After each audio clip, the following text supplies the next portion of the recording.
Professor e sociólogo da UFAM, a Universidade Federal do Amazonas, Marcelo Seráfico, já está conosco, conectado. Professor, bom dia, tudo bem?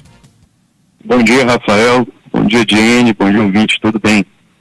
Professor, hoje aqui no nosso Pensa Manaus Rotina, a gente vai tratar de um tema super importante que eu acho que é pouco discutido e quando o senhor propôs aqui para a gente, foi uma coisa muito bacana e interessante, que é a educação da juventude. Um comentário sobre os sistemas de avaliação que submetem os jovens a 3 anos de testes, a gente acompanha isso no ensino médio, estimulam a concorrência e contribuem para o adoecimento. É uma análise sobre isso que traremos hoje, professor, e eu até comento o que comentei com você em off, né? Como é complicada a situação de aos 17 anos, aliás, aos 15, começa aos 15 ali com o PSC, por exemplo, PSC ou CIS. Como é complicada a decisão de um adolescente escolher aquilo que quer fazer para o resto da vida, pelo menos teoricamente, né, professor? Pois é, Rafael. Se você me permite, eu gostaria de, antes de começar o comentário, de registrar aqui a minha solidariedade à família, aos amigos e aos colegas da professora Selma Bassal, que nos deixou nesse fim de semana, né? Uma pessoa com quem eu tive muito contato dentro da universidade, por conta de atividades que desenvolvíamos em conjunto, e eu gostaria de manifestar publicamente, né, minha solidariedade e meu lamento, né?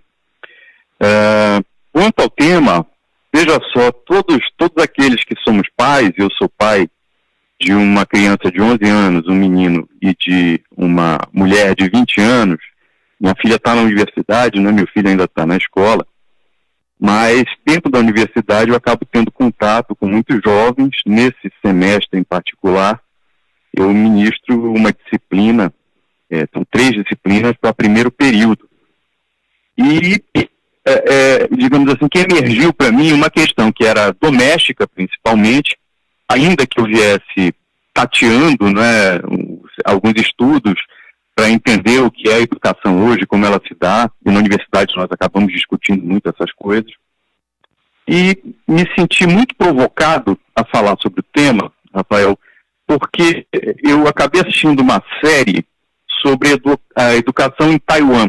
O nome da série é Filhos do Caos.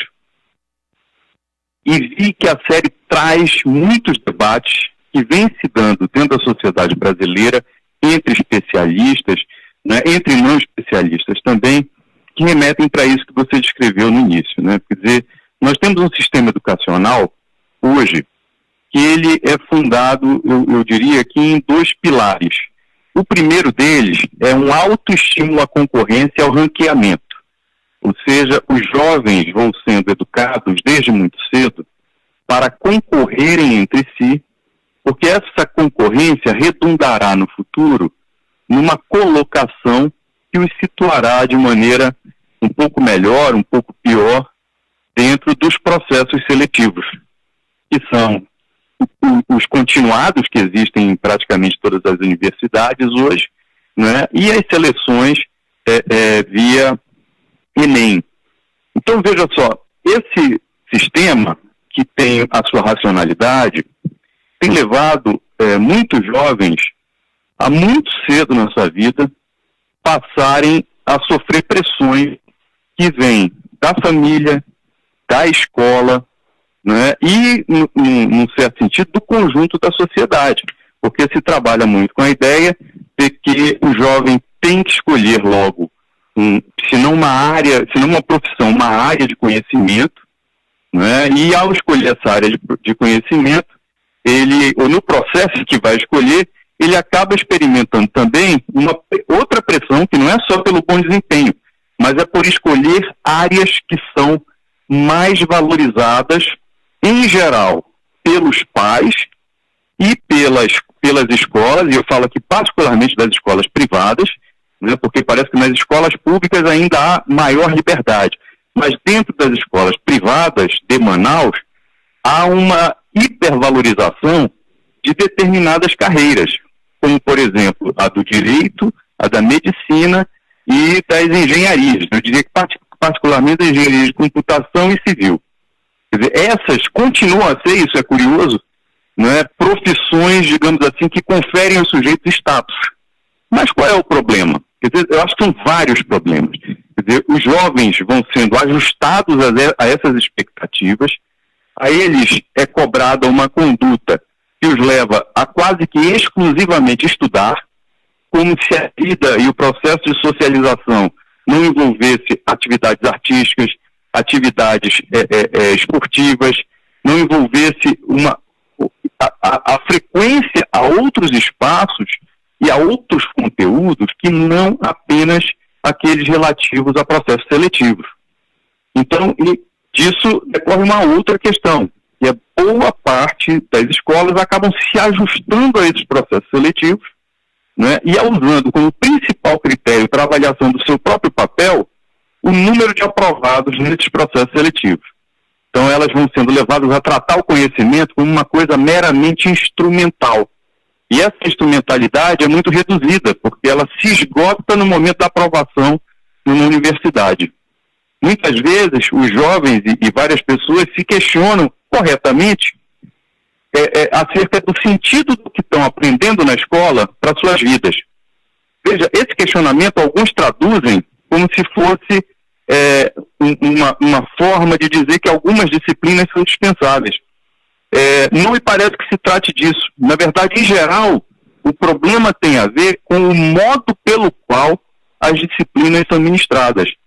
Não é? Quer dizer, não se trata de rejeitar a matemática, mas de rejeitar determinada forma de ensino da matemática, que a separa de um campo importantíssimo do conhecimento, para qualquer conhecimento, que é a filosofia, que a matemática é parte da lógica. Se fala da história e da geografia, mas em geral os conteúdos de história e geografia nada tem a ver com uma espécie de desvelamento do lugar do jovem dentro do tempo e dentro do espaço, que seria outra forma bastante rica de explorar o passado, mas a partir do presente, de contextos que estão colocados para nós hoje.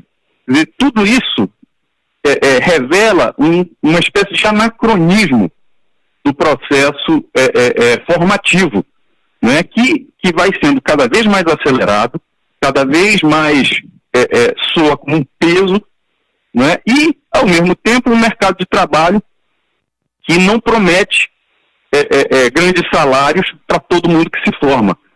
Né? Então você tem uma situação e um contexto quase que enlouquecido, né? Em que o que faz sentido para cada instituição são as estatísticas que as instituições produzem para si mesmas, porque no final das contas, quando você para ver o número de pessoas que já entram adoecidas nas universidades ou que estão adoecidas no ensino médio de modo muito particular, há escolas, inclusive, que começam essa pressão desde a 6ª série, né? O que é algo muito grave, porque nós estamos lidando com problemas da infância, né?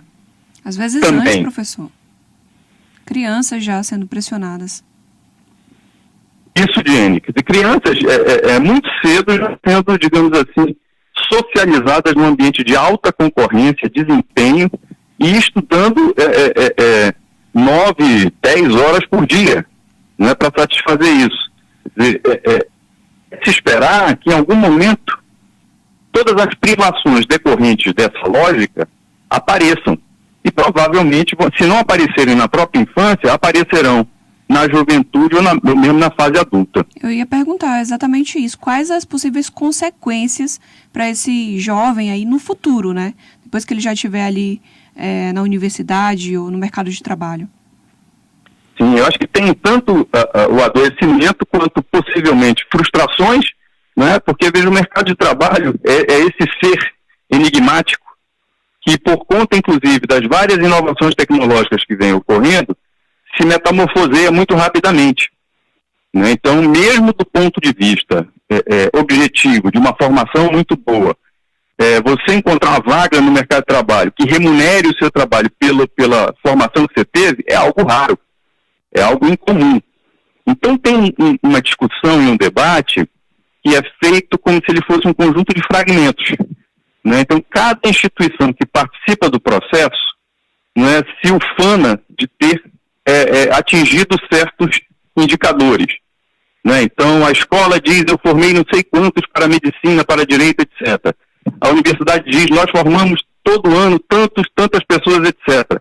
Mas não se sabe qual é o destino real dessas pessoas. Quer dizer, boa parte delas, já se sabe hoje, trabalha como Uber, parte delas anda adoecida. Outras deixou a profissão em que se formou para fazer outra coisa. Então, veja, é um contexto extremamente complexo que não pode ser discutido, ou não deveria ser discutido, de modo fragmentário. Porque nós estamos, na verdade, diante de escolhas acerca de política de educação que tem a ver também com política econômica, cujas repercussões são no próprio mercado de trabalho. Então, como se as coisas estivessem completamente desconectadas, né? E aí se atribui toda a responsabilidade aos indivíduos e se usa a ideologia do mérito, ou a meritocracia, né, para dizer que alguns conseguem e outros não por mérito pessoal, individual. O que é, além de desonesto, intelectualmente, né, é até uma perversão em relação a essas pessoas. Professor Marcelo Seráfico, muito obrigado pela participação conosco, obrigado aqui pelas informações, pela análise, pela reflexão de um assunto tão importante que precisa ser mais e mais debatido. Um grande abraço e até a próxima. Outro Rafael de N, ouvinte. Boa semana a todos. Boa semana, professor. Muito obrigado.